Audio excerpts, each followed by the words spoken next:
Good evening, student. Today I start chemical bonding. हम पिछले class में केमिकल बॉन्डिंग के बारे में पढ़ा चुके थे, तो आज उसी को फिर से कंटिन्यू करते हैं।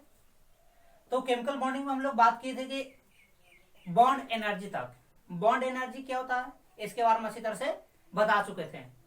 तो इसी को आगे हम लोग स्टडी करने वाले हैं केमिकल बॉन्डिंग के बाद। यहाँ पर देखिए, केमिकल बॉन्डिंग में एक प्रश्न अराइज होता है, आखिर क्यों एटम ही केमिकल कंबाइन होते हैं, क्यों एटम ही केमिकल कंबाइन होते हैं। तो इनका अगर ये जो सवाल है तो इनको समझाने के लिए हम यहाँ पर कुछ बात बता रहे हैं।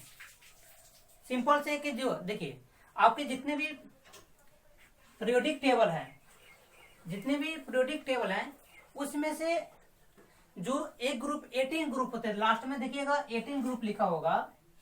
18 ग्रुप में आप देखिएगा कि जितने भी एलिमेंट्स हैं उनकी नेचर का जो अगर बात करेंगे तो नेचर में अस्टेबल होते हैं। जितने भी 18 ग्रुप के जितने भी एलिमेंट्स हैं उनके नेचर क्या होते हैं, अस्टेबल होते हैं। तो उनके नेचर के अस्टेबल के बारे में एक साइंटिस्ट ने स्टडी किए और वो अपना थ्योरी दिए, लेविस थ्योरी। लेविस थ्योरी क्या किया कि 18 ग्रुप के जो एलिमेंट्स थे, 18 ग्रुप के एलिमेंट्स कहने का मतलब कि He, Na, Ar, Kr, Xc और Rn, ये जो एलिमेंट्स थे 18 ग्रुप के, ये क्या है, 18 ग्रुप के एलिमेंट्स हैं। तो इनको बारे में स्टडी किए लेविस नाम के साइंटिस्ट ने। उन्होंने स्टडी करने के बाद एक थ्योरी अपना दी है कि कौन, अब देखिए इसके बाद जितने भी एलिमेंट्स हैं, इनके बाद जितने भी एलिमेंट्स हैं वो अनस्टेबल होते हैं।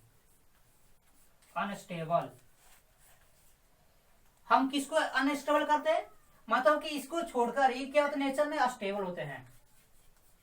ये नेचर में अस्टेबल है, बाकी जितने भी एलिमेंट्स बचे हुए हैं सबके नेचर में अनस्टेबल हैं। तो अनस्टेबल होने के कारण क्या है, तो इसी को लेविस थ्योरी के माध्यम से हम लोग समझेंगे। लेविस क्या किए कि इलेक्ट्रॉनिक कन्फिगरेशन दोनों को लिखे।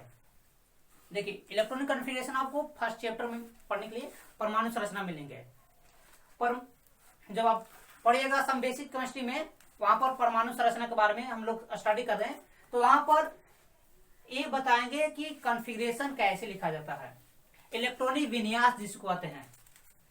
तो हम लोग जब इनका इलेक्ट्रॉनिक कॉन्फ़िगरेशन लिखते हैं, इन लोगों का अगर इलेक्ट्रॉनिक कॉन्फ़िगरेशन लिखा गया तो कुछ इस तरह का कि लास्ट में जो इनके 8 इलेक्ट्रॉन आते थे, लास्ट में जो सेल थे उस सेल में कितना इलेक्ट्रॉन मिलते थे, 8 मिलते थे।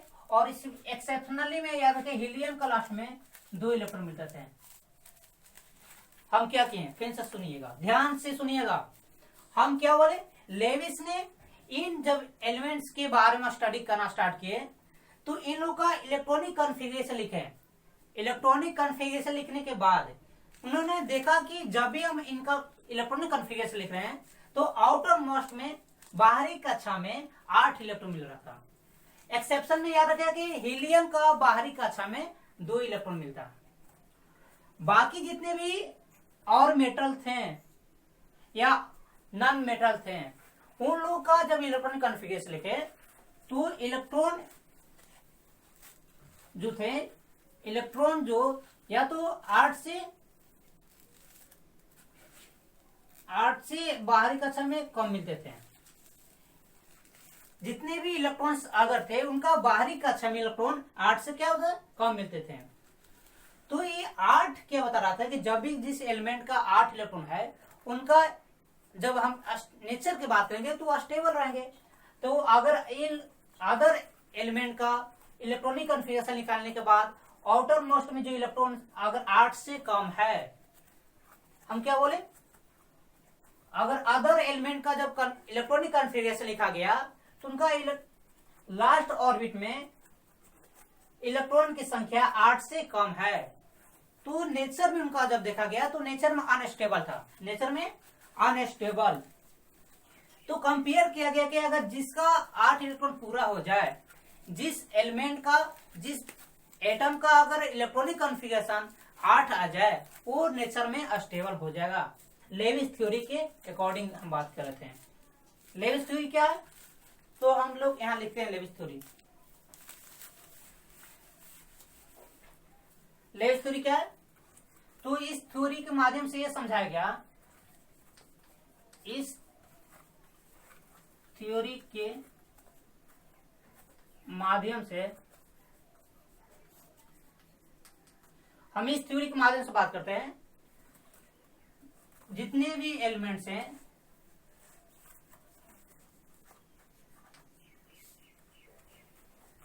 जितने भी एलिमेंट्स हैं जितने भी एलिमेंट्स हैं जब उनका इलेक्ट्रॉनिक कॉन्फ़िगरेशन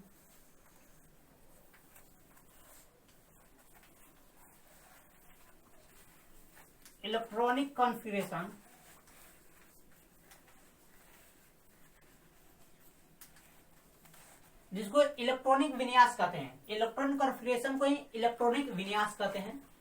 इलेक्ट्रॉनिक कॉन्फ़िगरेशन लिखने के बाद, electronic configuration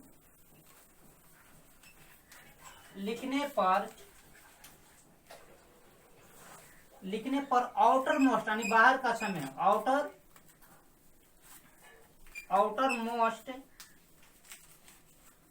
outer most shell, बाहरी कक्षा में, हम इसको हिंदी कहेंगे आउटर मोस्ट सेल कहने का मतलब कि जो बाहरी कक्षा में 8 इलेक्ट्रॉन है, बाहरी कक्षा में आउटर मोस्ट सेल में 8 इलेक्ट्रॉन है, 8 इलेक्ट्रॉन है, तो वह एलिमेंट्स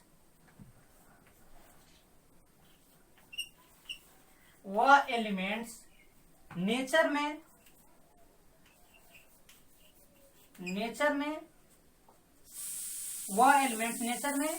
अस्टेबल होगा। एक किसके थ्योरी के बेसिस को हम बात करें, लेविस थ्योरी की बात कर रहे हैं। लेविस थ्योरी क्या की है, मतलब इस थ्योरी के माध्यम से यह समझाया गया कि जब हम एलिमेंट का इलेक्ट्रॉनिक कॉन्फ़िगरेशन लिखने के बाद क्या कि आउटर मोस्ट सेल में अगर 8 इलेक्ट्रॉन मिलता है या 8 इलेक्ट्रॉन होता है, तो वह एलिमेंट्स नेचर में अस्टेबल होगा।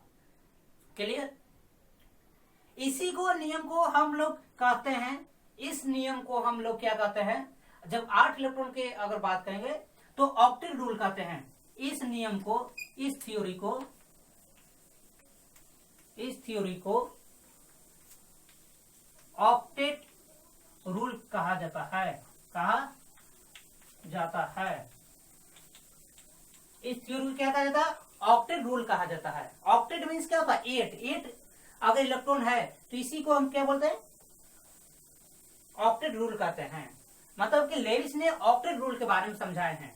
ऑक्टेट रूल समझिए कि अगर जब इलेक्ट्रॉनिक कॉन्फ़िगरेशन लिखें तो इलेक्ट्रॉनिक कॉन्फ़िगरेशन लिखने के बाद लास्ट ऑर्बिट में या लास्ट सेल में 8 इलेक्ट्रॉन प्रेजेंट है, तो ऑक्टेट रूल कहलाएंगे।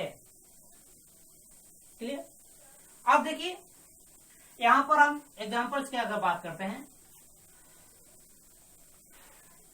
तो देखिए सोडियम आपके पास है, सोडियम का 11 इलेक्ट्रॉन्स होते हैं, क्योंकि एटॉमिक नंबर की अगर बात करेंगे, एटॉमिक नंबर की अगर बात करेंगे तो एटॉमिक नंबर 11, इसलिए देखिए सोडियम में इलेक्ट्रॉन 11, प्रोटॉन 11, प्रोटॉन में कितना होंगे 11 होंगे। अब इनका कॉन्फ़िगरेशन लिख रहे हैं, तो अब कॉन्फ़िगरेशन लिखने के लिए समझाया गया कि 281 देखिए, तो ये लास्ट जो सेल है, ये लास्ट सेल जो है, लास्ट ऑर्बिट जो है, इसमें कितना इलेक्ट्रॉन है? तो ये लास्ट ऑर्बिट है, इसी को हम लास्ट आउटर मोस्ट ऑर्बिट बोलते हैं या लास्ट ऑर्बिट बोलते हैं। कितना इलेक्ट्रॉन मिल रहा है? तो सिर्फ एक इलेक्ट्रॉन शो कर रहा है, मतलब कि ये जो है ऑक्टेट में नेचर में अनस्टेबल है। इसका मतलब ये हुआ जब इलेक्ट्रॉनिक कॉन्फ़िगरेशन निकाले तो लास्ट ऑर्बिट में, लास्ट सेल में हमको मिलना चाहिए था, एक इलेक्ट्रॉन मिला है, मिलना चाहिए था कितना? मिलना चाहिए था 8 इलेक्ट्रॉन, मिलना चाहिए था 8 इलेक्ट्रॉन। मिला कितना? 1 इलेक्ट्रॉन मिला। मिला कितना? 1 इलेक्ट्रॉन मिला। इसलिए हम लोग कहते हैं कि नेचर में जो सोडियम है अनस्टेबल है। तो अगर नेचर की बात करेंगे सोडियम का, तो नेचर में क्या होंगे? अनस्टेबल होंगे। नेचर में क्या है? अनस्टेबल होते हैं, सॉरी अनस्टेबल, अनस्टेबल होते हैं। अगर नियोन की बात किया जाए, देखिए यहां पर हम कॉन्फ़िगरेशन अगर नियोन के लिखे, तो अगर नियोन का कॉन्फ़िगरेशन लिखे, देखिए नियोन का आपके पास 10 इलेक्ट्रॉन होते हैं, एटॉमिक नंबर अगर 10 है तो 10 इलेक्ट्रॉन होंगे। नियोन का जब कॉन्फ़िगरेशन लिखा गया 2 8, देखिए तो 8 आ गया। अगर 8 आया है तो ऑटोमेटिक सेल ये कहलाएंगे, और इसमें कितने इलेक्ट्रॉन है? 8 है। इसका मतलब कि नेचर में, तो नेचर में अस्टेबल है। नेचर में क्या है? अस्टेबल है। तो इसी से कंपेयर किया जाता है कि नेचर में कौन सा अस्टेबल है और कौन सा अनस्टेबल है। अब यहाँ पर होता है कि अनस्टेबल एलिमेंट को कैसे अस्टेबल किया जाए। यहाँ पर तो हम लोग देख लेंगे कि किसका स्टेबिलिटी है, कौन सा अनस्टेबिलिटी है। लेकिन जो अनस्टेबल एलिमेंट है, जो एलिमेंट अनस्टेबल है, उनको कैसे स्टेबल किया जाए हम लोग आगे सीखेंगे, देखेंगे। इसको अच्छी तरह से नोट्स कर लीजिए। देखिए, तो हम अब अनस्टेबल को स्टेबल में कैसे चेंज करेंगे। तो अनस्टेबल को स्टेबल में चेंज करने के लिए आपके पास 2 रास्ते हैं। फर्स्ट रास्ते की अगर बात करेंगे तो या तो आप इलेक्ट्रॉन उसको दे दें, एक एलिमेंट से दूसरे एलिमेंट में इलेक्ट्रॉन को ट्रांसफर कर दीजिए। क्या बोले? मेरे पास 2 रास्ते हैं अनस्टेबल एलिमेंट से स्टेबल एलिमेंट में जाने के लिए। मेरे पास 2 रास्ते हैं। फर्स्ट जो रास्ते हैं क्या कि दोनों एक एलिमेंट जो है, एक एलिमेंट से अपना इलेक्ट्रॉन को दूसरे एलिमेंट की ओर दे दें। जैसे कि ये एलिमेंट है और ये एलिमेंट है, ये दोनों अनस्टेबल है। अस्टेबल होने के लिए अगर ये क्या करेगा एलिमेंट, ये अपना इलेक्ट्रॉन को इस एलिमेंट को दे देगा, या ये जो क्या करेगा, ये एलिमेंट इसको दे दे, तो इसको बोलते हैं ट्रांसफर ऑफ इलेक्ट्रॉन। क्या बोलते हैं? ट्रांसफर ऑफ इलेक्ट्रॉन से अस्टेबल होंगे। दूसरा क्या बात है? तो दूसरा मेथड क्या है? दूसरा रास्ता हम लोग क्या अपनाएंगे, तो दोनों अनस्टेबल है तो इलेक्ट्रॉन का शेयरिंग कर लेंगे। क्या कर लेंगे? दोनों एलिमेंट क्या करेंगे कि इलेक्ट्रॉन का शेयरिंग कर लेंगे। तो इस तरह से दोनों क्या करेंगे, अस्टेबल में हो जाएंगे। 2 रास्ते मेरे पास है, एक तो इलेक्ट्रॉन का ट्रांसफर कर दे, नहीं तो इलेक्ट्रॉन का शेयरिंग कर ले। इस आधार पर हम लोग क्या करेंगे, अनस्टेबल एलिमेंट से स्टेबल एलिमेंट में चेंज हो जाएंगे। तो देखिए, अब हम बात करते हैं ट्रांसफर ऑफ इलेक्ट्रॉन। हम लोग पहले बात करेंगे ट्रांसफर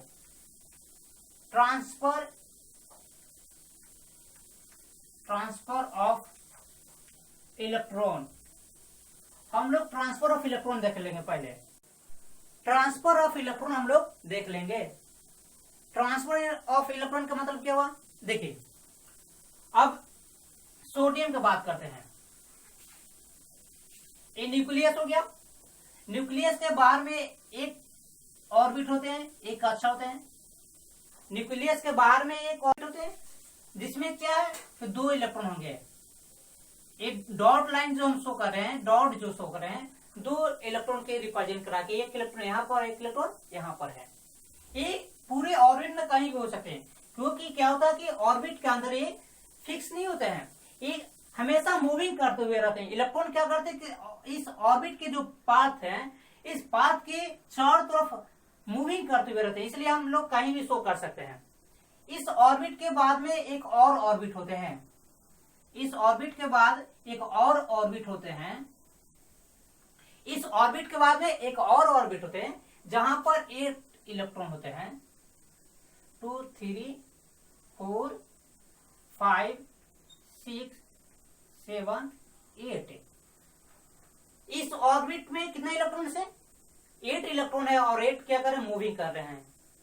और तो कितना इलेक्ट्रॉन टोटल हुए, तो 2 और 8 10 इलेक्ट्रॉन हो गए। लेकिन होते कितने, सोडियम, सोडियम का हम बात कर रहे हैं, हम सोडियम की बात कर रहे हैं जी, सोडियम का बात कर रहे हैं। तो सोडियम तो 11 इलेक्ट्रॉन होते हैं, तो 10 इलेक्ट्रॉन तो शो कर दिए, 1 इलेक्ट्रॉन और शो करते हैं। तो जो आपका इस ऑर्बिट के ऊपर अगर बात करेंगे, इस ऑर्बिट में 1 इलेक्ट्रॉन होते हैं, यहां पर क्या हो गया, 1 इलेक्ट्रॉन होंगे।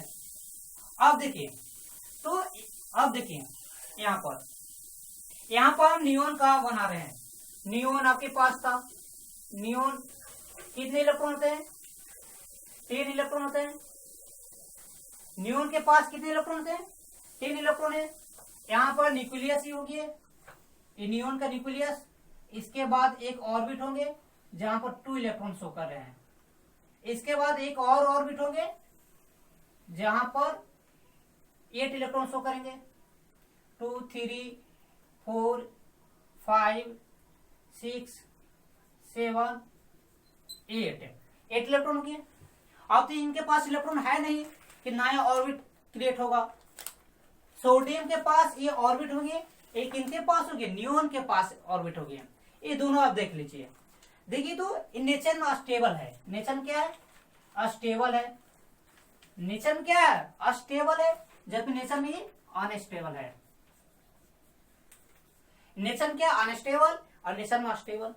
अब देखिए तो हमको इसको ऐसा बनाना होगा, क्योंकि अनस्टेबल चाहता है कि स्टेबल को अचीव करना। जितने भी अनस्टेबल एलिमेंट हैं वो स्टेबिलिटी को अचीव करने के लिए या तो ट्रांसफर ऑफ इलेक्ट्रॉन कर सकता है या शेयरिंग ऑफ इलेक्ट्रॉन कर सकता है। तो हम पहले ट्रांसफर ऑफ इलेक्ट्रॉन की बात कर रहे हैं। तो ट्रांसफर ऑफ इलेक्ट्रॉन की बात कर रहे हैं। अब देखिए क्या कर सकता है, अगर ये कॉन्फ़िगरेशन अपना चेंज करके ऐसा कर ले, सोडियम ने क्या किया कि 1 इलेक्ट्रॉन को ट्रांसफर करके नियोन की जैसा कॉन्फ़िगरेशन अचीव कर लिया। यहां पर 1 इलेक्ट्रॉन बाहर कर दिया, 1 इलेक्ट्रॉन सोडियम क्या किया, बाहर कर दिया। तो अगर 1 इलेक्ट्रॉन को बाहर करने से क्या हुआ, देखिए ये आपका न्यूक्लियस है, न्यूक्लियस के बाद में एक आउटरमोस्ट एक सेल होगी जहां पर 2 इलेक्ट्रॉन शो कर रहे हैं। इसके बाद में एक और ऑर्बिट होंगे जहां पर 8 इलेक्ट्रॉन शो कर रहे हैं, 3 4 5 6 7 8। अब इनके पास इलेक्ट्रॉन है नहीं, क्योंकि 1 इलेक्ट्रॉन क्या किए हैं, 1 इलेक्ट्रॉन को बाहर कर दिए। इसका मतलब क्या हो रहा है, ये देखिए, इसका मतलब ये क्या हो रहा है कि बाहर कर दिए हैं। तो ये ऐसा कॉन्फ़िगरेशन होंगे। ये कॉन्फ़िगरेशन क्या हुआ, तो ऐसा कॉन्फ़िगरेशन ये अस्टेबल हो गया। क्या हुआ, ये अस्टेबल में हो गया। अब देखिए तो अस्टेबल दोनों हो गए।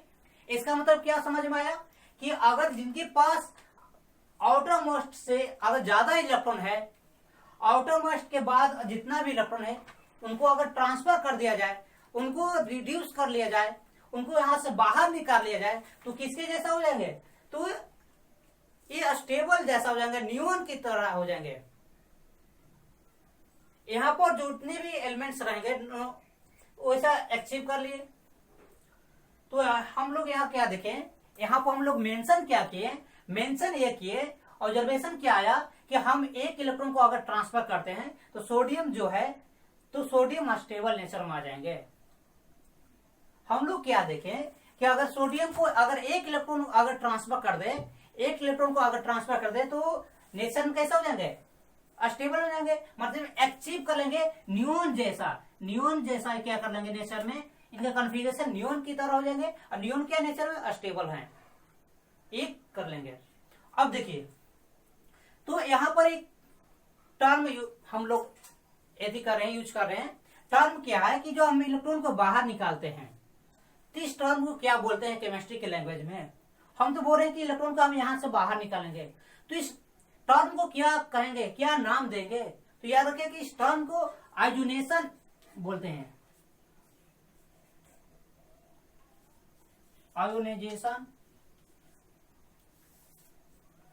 आयोनाइजेशन मतलब क्या था, एक तरह का एनर्जी है, ये क्या रिक्वायर्ड एनर्जी है। जब हम सेल से ऑटोमेट सेल से इलेक्ट्रॉन को बाहर निकालने में जो एनर्जी सप्लाई करते हैं उसी को आयोनेशन कहते हैं।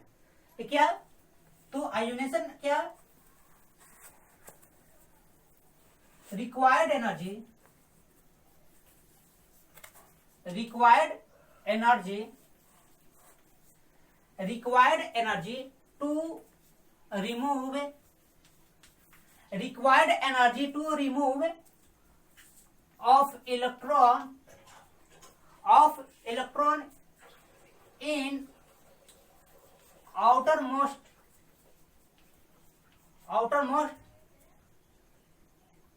cell। हम क्या बोले, आयोनेशन एनर्जी को, हम आयोनेशन को एक्सप्लेन करें क्या कि रिक्वायर्ड एनर्जी, ये क्या रिक्वायर्ड एनर्जी है, एक तरह का क्या आयोनेशन जो हम लोग वर्ड यूज करें, required energy to remove of electron, electron का रिमूव करेंगे इन आउटर मोस्ट सेल से, और जो बाहर में जो सेल है उनसे जो हम लोग इलेक्ट्रॉन को निकालने के लिए जो एनर्जी सप्लाई करते हैं, इस एनर्जी को ही आयोनेशन एनर्जी कहते हैं या आयोनेशन कहते हैं।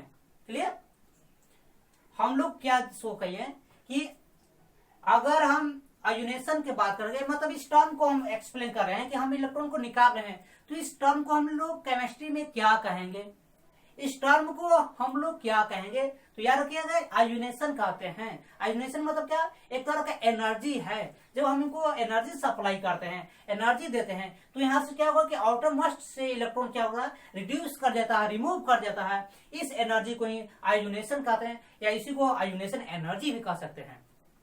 क्लियर, तो ये आपका क्या हो जाए, आयोनेशन हो जाए, मतलब आइसोलेटेड कर लेते हैं हम लोग इनको, क्या करते हैं, आइसोलेटेड कर लेते हैं।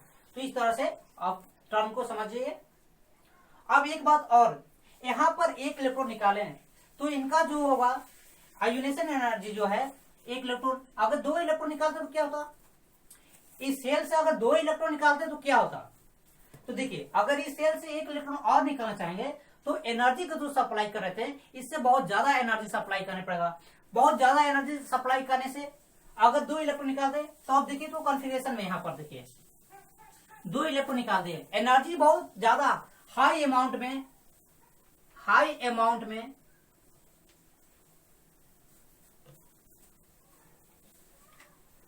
हाई अमाउंट में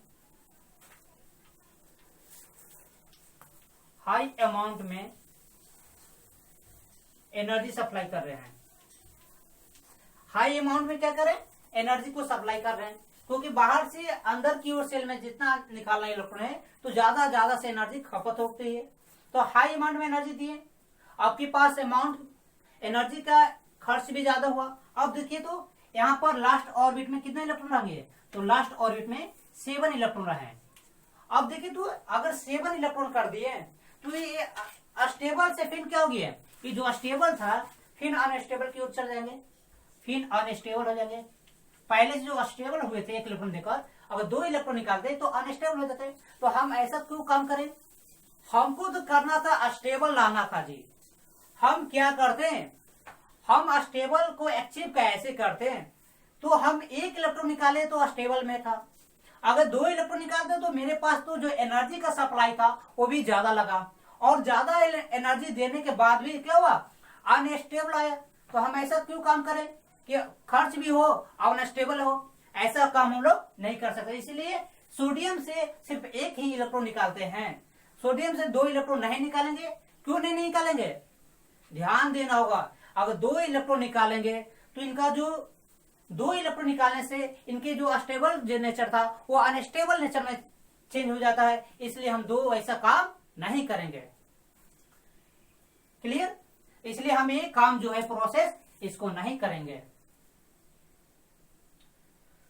तो इस तरह से हम लोग ट्रांसफर ऑफ इलेक्ट्रॉन देते हैं। तो आज की क्लास में हम इतना ही रहने देते हैं, और जो नेक्स्ट जो क्लासेस होंगे तो उसमें हम लोग सीखेंगे sharing of class, sharing of electron के बारे में सीखेंगे अच्छी तरह से। इसके बाद हम लोग केमिकल बॉन्डिंग के बारे फिर से वापस आएंगे चैप्टर पर। ठीक है, थैंक यू।